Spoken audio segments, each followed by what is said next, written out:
Chaque jour, Charles et Carole vous présentent la leçon de l'école du sabbat.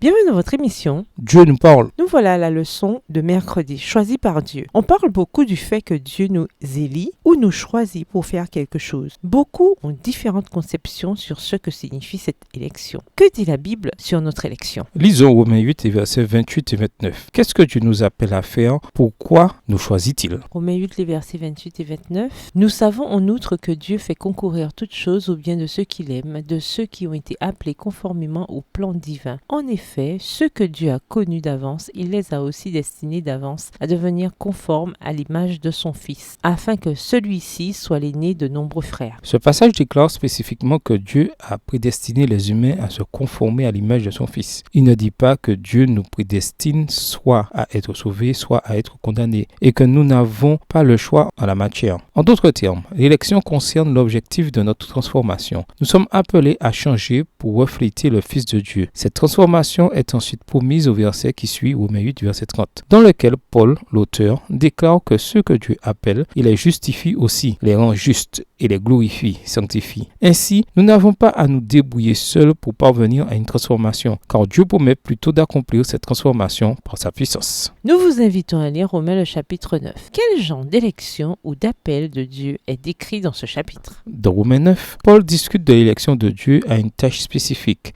Les Israélites avaient été choisis pour apporter la bonne nouvelle sur Dieu au monde. L'expression « j'ai aimé Jacob et j'ai détesté Ésaü » Romains 9, verset 13, est souvent mal comprise. On pense que Dieu n'a aimé qu'un seul des frères. Mais dans le cadre de ce passage, Paul est en train de dire que c'est Jacob qui fut choisi et pas Ésaü. Pourquoi Jacob fut-il choisi? Pour être le père de la nation israélite. Ainsi, il y a deux types d'élections que Dieu fait. D'abord, Dieu choisit chacun d'entre nous pour le salut et il veut que nous soyons transformés à l'image de Jésus. Deuxièmement, Dieu choisit différentes personnes pour des tâches spécifiques. En quoi cela devrait-il être un encouragement de savoir que vous avez été prédestinés au salut? Pourquoi cela ne veut-il pas dire pour autant que vos choix ne peuvent pas vous faire perdre le salut que Dieu propose? Au revoir. Et à demain si Dieu veut.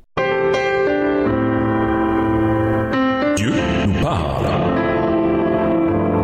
Chaque jour, Charles et Carole vous présentent la leçon de l'école du sabbat.